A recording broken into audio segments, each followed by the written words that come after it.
अगर आपने नात खानों की तसल्लियों से ये नतीजा खस कर लिया है कि जो मर्जी करते चले जाओ, हम रसूलुल्लाह के, जन्नत रसूलुल्लाह की, मैदान माशर में पहुंचेंगे, फरिश्ते कहेंगे कौन है भाई, सुन्नी है?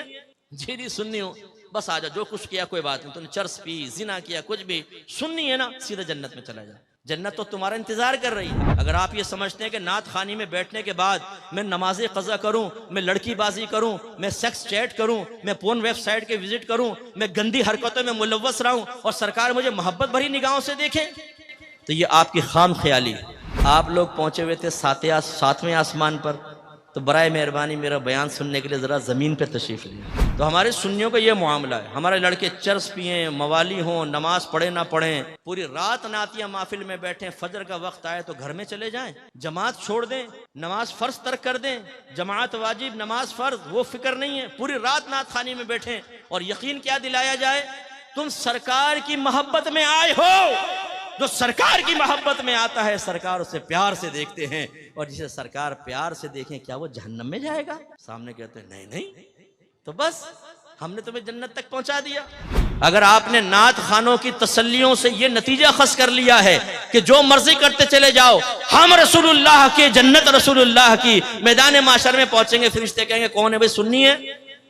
जी सुन्नी हूं, बस आ जा, जो कुछ किया कोई बात नहीं, तूने चर्स पी, जिना किया, कुछ भी, सुन्नी है ना, सीधे जन्नत में चला जा, जन्नत तो तुम्हारा इंतजार कर रही है। अगर ये ख्वाब आपको दिखाए गए हैं तो खुदारा मुफ्ती मुनीबर रवान साहब के इस कौल पर अमल कर ले।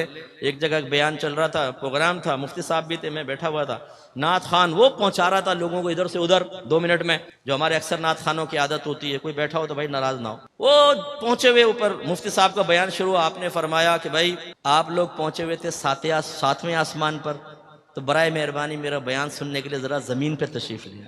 तो हमारे सुन्नियों का ये मामला है, हमारे लड़के चर्स पिएँ, मवाली हों, नमाज पढ़े ना पढ़ें, पूरी रात नातिया महफिल में बैठें, फजर का वक्त आए तो घर में चले जाएं, जमात छोड़ दें, नमाज फ़र्ज तर्क कर दें, जमात वाजिब, नमाज फ़र्ज, वो फिक्र नहीं है, पूरी रात नात खानी में बैठें और यकीन क्या दिलाया जाए, तुम सरकार की मोहब्बत में आए हो। जो सरकार की मोहब्बत में आता है, सरकार उसे प्यार से देखते हैं, और जिसे सरकार प्यार से देखें, क्या वो जहन्नम में जाएगा? सामने कहते हैं नहीं नहीं, तो बस हमने तुम्हें जन्नत तक पहुंचा दिया शॉर्टकट के जरिए।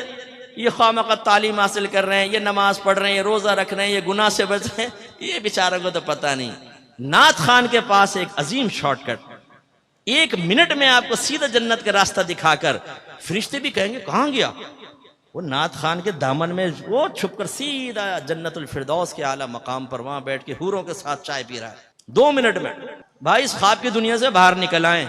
आप पे और मुझसे बड़े सहाबाए किराम आशिक रसूल थे, उनकी कोई एक मिसाल ऐसी बताएं कि उन्होंने नबी करीम के फरमान सुनने के बाद एक कान से सुना, दूसरे कान से निकाला, और उन्होंने ये अर्ज किया हो माअल्लाह कि आपका बनाया हुआ मायार ठीक है, या आप अपने पास रखें, लेकिन हम ये कहते हैं कि आपकी मोहब्बत हमें जन्नत तक पहुंचाएगी, लिहाजा इन तकल्लुफात की जरूरत नहीं, हम वैसे जन्नत में पहुंच जाएंगे। है कोई साहबी ऐसा? नहीं।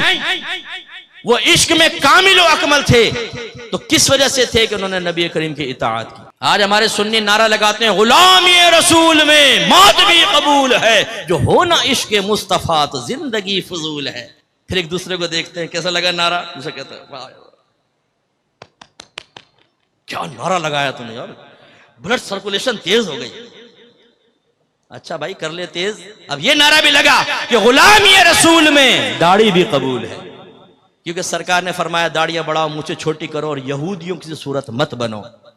ये नारा लगा गुलामी रसूल में बाकायदा इल्म दीन सीखना भी कबूल है, कि आपके नबी ने फरमाया तलबुल इल्मी फरीदतुन अला कुल्ली मुस्लिम, इल्म का हासिल करना हर आकिल बालिग मुसलमान मर्द और औरत पर फर्ज है।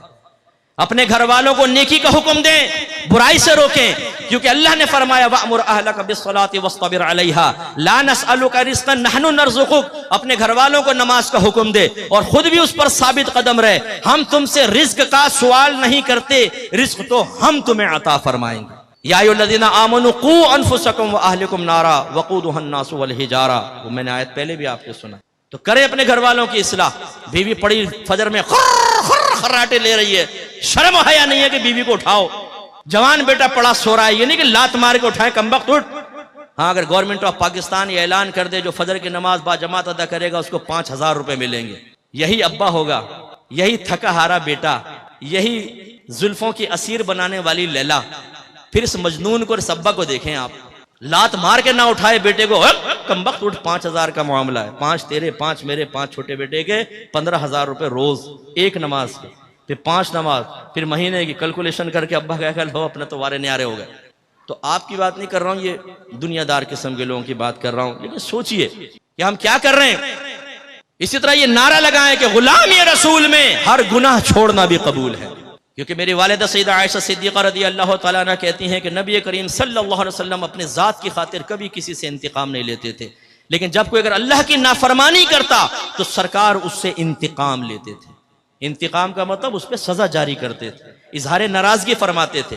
अगर आप ये समझते हैं कि नात खानी में बैठने के बाद मैं नमाज़े कज़ा करूं, मैं लड़कीबाजी करूं, मैं सेक्स चैट करूं, मैं पोर्न वेबसाइट के विजिट करूं, मैं गंदी हरकतों में मुलव्वस रहूं और सरकार मुझे मोहब्बत भरी निगाहों से देखे, तो ये आपकी खाम ख्याली है। नाफरमानी और मोहब्बत रसूल जमा हो सकती है, इसका इनकार नहीं है। शेख अब्दुल मुहद्दिस देहलवी रहमतुल्लाह अलैह फरमाते हैं कि नाफरमान अपने दिल में मोहब्बत रसूल रखे ये मुमकिन है, लेकिन फरमाया वो मोहब्बत रसूल में नाकिस है। इसलिए कि मोहब्बत रसूल का तकाजा ये है, महबूब का तकाजा ये है कि महबूब के कहे पर चले। लोग तो अपने महबूब के लिए उस्तादों को छोड़ देते हैं, लोग तो अपने महबूब के लिए एकेडमियों को छोड़ देते हैं, लोग तो अपने महबूब के लिए उस्तादों से बदतमीजी के लिए तैयार हो जाते हैं। ये मोहब्बत का तकाजा है, ऐसा होना चाहिए मोहब्बत, कामिल मोहब्बत, पक्की मोहब्बत। ये औरत की मोहब्बत में इंसान सब कुछ कुर्बान कर दे, ये है कामिल मोहब्बत। बस मैं कहता हूं कि इसकी मिसल नहीं कह रहा हूं, ऐसी मोहब्बत हमारी होनी चाहिए कि नबी करीम की मोहब्बत में बाप नाराज हो, मां नाराज हो, दोस्त नाराज हो जाए, कोई भी नाराज हो, जब मेरे नबी ने फरमा दिया तो मैं नबी का कहना मानूंगा, सबकी नाराजगी मोल लूंगा। यह है मोहब्बत। यहां तो नफ्स शैतान ही इतना गालिब है, अल्लाह नाराज हो, रसूल नाराज हो, नफ्स शैतान नाराज ना हो, यह रविश सही नहीं है। तो इसलिए मैं आप सबसे गुजारिश करता हूं, आइए, अल हक स्कॉलर्स एकेडमी आपको दावत देती है, यहां पर आकर कुरान सुने, दीन सीखें, अकायद की इस्लाह करें, तज़किया नफ्स करें, किताब और हिकमत सीखें, आप खुद भी सीखें, उम्र के किसी भी हिस्से में हो। मैं अपने बुजुर्गों से अर्ज करता हूं, आईने में अपने सफेद बालों को देखकर यह सोचना कि अब तो उम्र गुजर गई छोड़ दो, नहीं। एक बुजुर्ग के पास एक बूढ़ा शख्स आया, कहने लगा मैं तौबा करना चाहता हूं। आपने फरमाया कि बहुत देर से आए। उसने कहा हुजूर बहुत जल्दी आ गया हूं क्योंकि मौत से पहले आया हूं। तो ये ना सोचिए कि जी हमने तो पूरी जिंदगी गुजार दी, अब क्या इल्म सीखे। नहीं, अगर आप इस तरह चले गए तो हो सकता है जवानी में की गई गलतियों का खमियाजा भुगतना पड़े। सफेद बालों का मतलब ये नहीं है कि अगर आपकी जबान से जवानी में कलिमा कुफ्र निकला था तो मुआफ कर दिया जाएगा। आप अगर नमाजें कज़ा करते रहे थे तो सिर्फ आपकी सफेद दाढ़ी को देखकर नमाजें कज़ा करने का गुनाह मुआफ कर दिया जाएगा। ये कहां से आपने नतीजा निकाला? आप भी सीखिए और अपने बच्चों को और खुसूसन बेटियों को यहां जरूर दाखिला करवाएं, इल्म दीन सीखें और पक्के सुन्नी बने, पक्के मुसलमान बने कि जो अपने मजहब को बयान करना जानता हो, मजहब का दिफा करना जानता हो दलाइल के साथ, फिर मुजाहिदीन